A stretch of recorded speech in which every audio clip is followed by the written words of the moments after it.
Bonjour chers élèves, notre séquence d'aujourd'hui parle de la reconnaissance de la division de A par B où on écrit l'expression A égale à B fois Q ou encore on traduit cette expression sous forme d'encadrement B fois Q est inférieur à A, inférieur à B fois Q plus 1.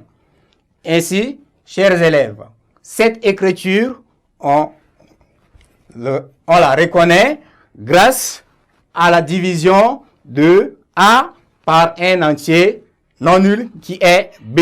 Et à la fin, on obtient le quotient.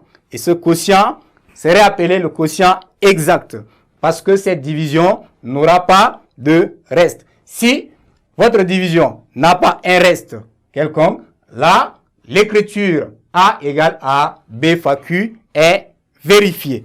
Donc, on prend un exemple. Vous avez ici 12 sur 2. Ceci égale à 6. Alors, l'écriture en ligne de cette expression n'est rien autre que 12 va vous donner ici 2 fois 6. Donc, le 12 représente votre A et le 2 représente votre B. Et Q n'est rien autre que 6 qui est le quotient. Donc, cette expression est vérifiée par rapport à notre écriture. Alors, nous allons prendre un deuxième exemple pour mettre maintenant en évidence cette deuxième expression qui nous met en lien avec la notion de l'encadrement. Donc, si on prend par exemple ici 13 divisé par 2, chers élèves, qu'est-ce que nous allons obtenir? C'est-à-dire, on veut un quotient exact et non un nombre décimal. Donc, ici, nous allons avoir 6. Mais si on essaye de vérifier par rapport à cette ligne, nous n'allons pas obtenir le 13. Donc, qu'est-ce qu'on fait? Ici, on écrit 13 qui représente notre A égale maintenant à 2 fois 6. 2 fois 6, c'est quoi? 2 fois 6, c'est 12. Alors que notre expression, notre valeur ici est 13. Donc, ça nous reste quoi? Il nous reste 1.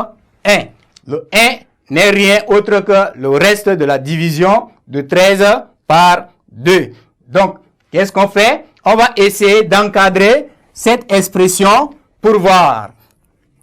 Pour retrouver maintenant cette deuxième expression qu'on a écrite en haut. Donc, qu'est-ce qu'on fait? On dit c'est B fois Q. Donc, notre B c'est 2 et Q c'est l'autre. Alors, nous allons avoir 2 fois 6 qui est plus petit que 13 et plus petit que 2.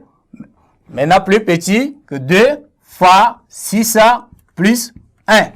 Alors, si vous voulez maintenant obtenir le reste de la division, effectuez juste l'opération. Par exemple, vous prenez maintenant la valeur qui est ici 2 fois 6, vous faites moins 13, vous allez obtenir 1. De même que de l'autre côté, ici, vous avez 14. Vous prenez 14, vous faites moins 13, vous allez obtenir 1. C'est-à-dire, le 1 représente maintenant le reste de la division de notre opération qu'on a effectuée. Ainsi, chers élèves, nous avons mis en évidence la reconnaissance de ces différentes écritures-là. Alors, c'est la fin de notre séquence et à la séquence prochaine.